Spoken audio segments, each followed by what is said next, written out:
En una mañana cualquiera, el mundo entero se detuvo, pero no por temor, ni por tragedia, sino por esperanza.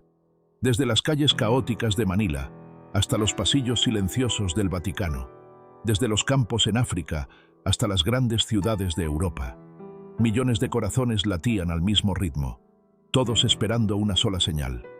La Capilla Sixtina, testigo de siglos de historia, se convirtió una vez más en el centro del mundo. Allí, entre los frescos eternos y el eco de la oración, los cardenales se encontraban cara a cara con la responsabilidad más grande de sus vidas: elegir al sucesor de Pedro. No era simplemente una votación, era una llamada divina. Todos los ojos, una sola dirección, todos los oídos, una sola expectativa. Y entonces ocurrió. Un movimiento sutil, un rumor en el aire, y luego el signo, el humo blanco, una columna de esperanza.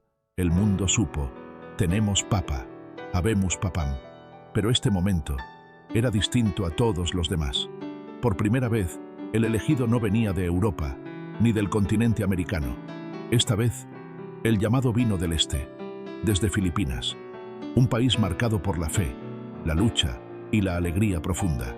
Un país que ahora ofrecía al mundo a su hijo más humilde, Luis Antonio Tagle. Ahora, Pope Luis I, un rostro sereno, una sonrisa llena de compasión y una misión más grande que él mismo. Este no era solo el comienzo de un nuevo papado, era el comienzo de una nueva era, un despertar para la Iglesia, una voz para el mundo. Pero antes de continuar, déjame decirte algo, amigo, que estás viendo este video. Hoy estás presenciando historia, un momento único, un mensaje que el mundo necesita escuchar. Por eso, suscríbete ahora a este canal. Sí, tú, hazlo ahora, porque juntos vamos a descubrir el verdadero poder de la fe, la fuerza de la humildad y el alma de un papa que cambiará el rumbo del mundo. Comparte este video con alguien que necesite esperanza, con alguien que cree, que duda o que busca, porque lo que estás a punto de ver te va a tocar el corazón. Y quédate hasta el final, porque cada minuto que viene revela algo más grande, más profundo, más transformador.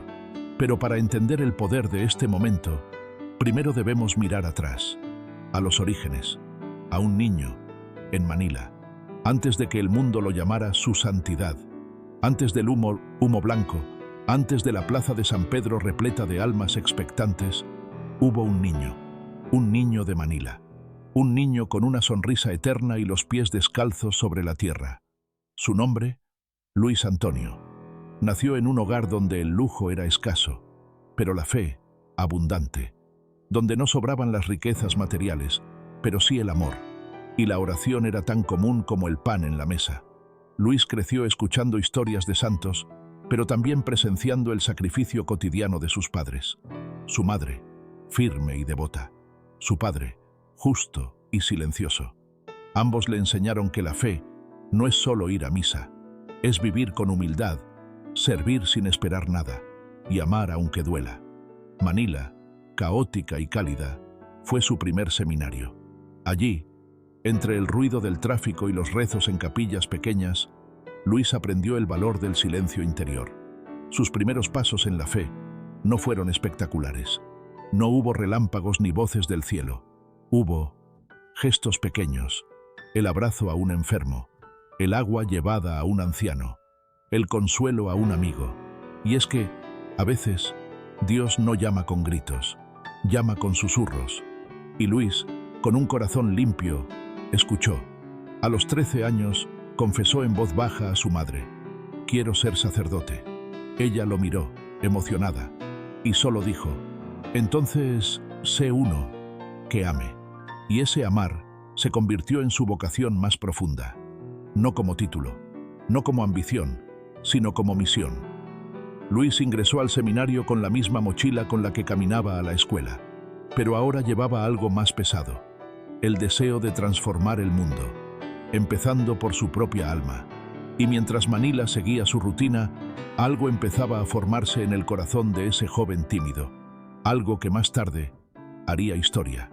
Cuando finalmente fue ordenado sacerdote, Luis Antonio Tagle no cambió de estilo, no pidió trajes nuevos, No adoptó aire de importancia, solo una sotana, una Biblia y el mismo corazón humilde de siempre. Lo asignaron a la diócesis de Imus, un lugar donde los problemas no se resolvían con discursos, sino con presencia, y él lo entendió mejor que nadie. No predicaba desde el púlpito con grandilocuencia, predicaba caminando entre la gente, visitando casas, escuchando historias, cargando lágrimas.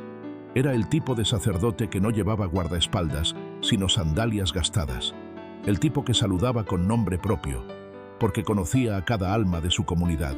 Y pronto, la gente empezó a hablar, pero no como hablan de las estrellas de televisión, no con gritos, con gratitud.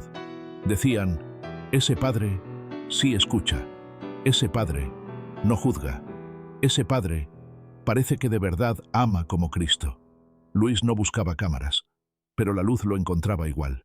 Y no porque él brillara, sino porque reflejaba a alguien más grande.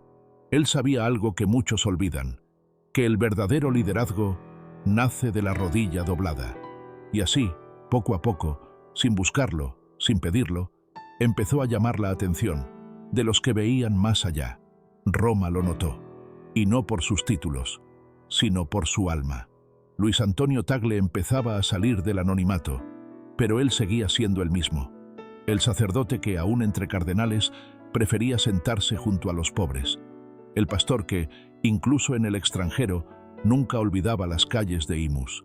Y mientras el mundo empezaba a mirarlo con otros ojos, Luis seguía mirando a todos, como hermanos. Después, llegó una llamada inesperada. Roma lo convocaba, no para felicitarlo, sino para enviarlo a una nueva misión. Luis Antonio Tagle fue nombrado arzobispo de Manila, uno de los cargos más importantes de la Iglesia en Asia, un título que muchos anhelaban, pero que él recibió con lágrimas y humildad. No cambió de auto, no cambió de casa, tampoco cambió de corazón. Simplemente sirvió, recorrió parroquias olvidadas, visitó cárceles, escuchó a víctimas, a pecadores, a buscadores, y poco a poco algo empezó a moverse en el alma de la iglesia filipina. La gente volvía, los alejados regresaban, los jóvenes lo escuchaban, porque Luis no hablaba desde un púlpito, hablaba desde el corazón. Pronto, su voz ya no era solo para Filipinas.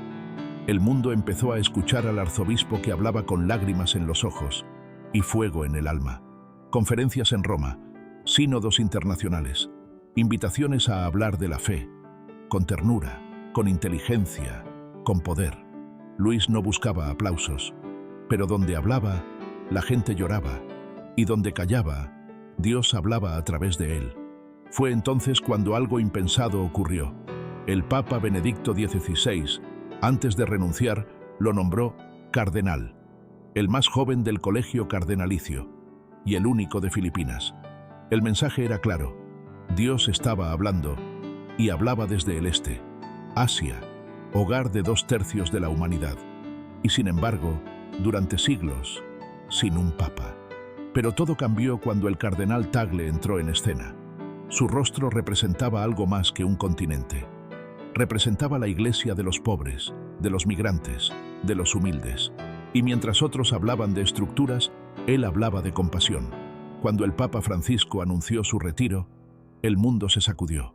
El trono de Pedro estaba vacío, y con él el corazón de 1.400 millones de fieles.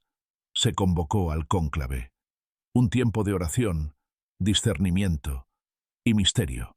115 cardenales. Una capilla sixtina.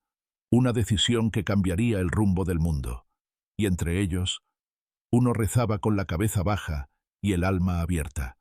Luis Antonio Tagle. Días de deliberación, horas de oración. ¿A quién elegir? ¿Quién podría ser roca en medio de las tormentas actuales? En el silencio, el Espíritu Santo se movía, y uno a uno, los votos comenzaron a inclinarse, hacia el pastor que hablaba poco, pero transmitía paz, hacia aquel que venía del fin del mundo, del corazón de Asia. Entonces, ocurrió, una humareda blanca, una señal eterna. La iglesia tenía papa. Las campanas repicaron, los gritos se elevaron, las lágrimas cayeron, Habemus Papam, un nuevo nombre, una nueva esperanza. Luis I, el primer papa asiático. Mientras el mundo miraba al Vaticano, Filipinas explotaba de gozo. Campanas en cada pueblo, misales en cada casa, abrazos en cada calle. No era solo un papa, era su papa, el hijo de sus calles, el fruto de sus oraciones. Luis I no llegó con bastón de poder, llegó con mirada de compasión. Habló de paz, de justicia, de reconciliación. No pidió silencio, pidió diálogo. No exigió obediencia, ofreció cercanía. El mundo no estaba acostumbrado a eso. Un papa que no se sentía superior, un papa que servía en silencio. Su grandeza no estaba en los títulos, estaba en su humanidad. Bajo su liderazgo, la Iglesia no solo habló, empezó a escuchar, a las periferias, a los olvidados, a las preguntas difíciles. Luis I no dividía, unía, hablaba con musulmanes, judíos, protestantes, ateos, con todos, porque para él el Evangelio no era muralla, era puente, y cuando vinieron las pruebas, no se escondió. Frente a escándalos, dolores, divisiones, dio la cara, con firmeza, con verdad, con misericordia. Poco a poco, el mundo dejó de llamarlo el Papa filipino, y comenzó a llamarlo nuestro Papa. Una nueva primavera floreció. La Iglesia revivía, con lágrimas, con luchas, pero también con nueva fuerza. Él nunca buscó el trono, pero lo transformó, no gobernó, sirvió, no se impuso, inspiró. Y hoy te habla también a ti que miras este video, a ti que dudas, que crees, que buscas. Esta es tu historia también, este es tu momento. El mundo contuvo el aliento, y Dios susurró esperanza. Un papa, una iglesia viva, una humanidad unida. Pope Luis I no solo fue elegido, fue enviado, a recordarnos que con fe, con humildad y con amor, sí podemos cambiar el mundo. Suscríbete a nuestro canal, comparte este video, y que el fuego de esta historia encienda tu corazón.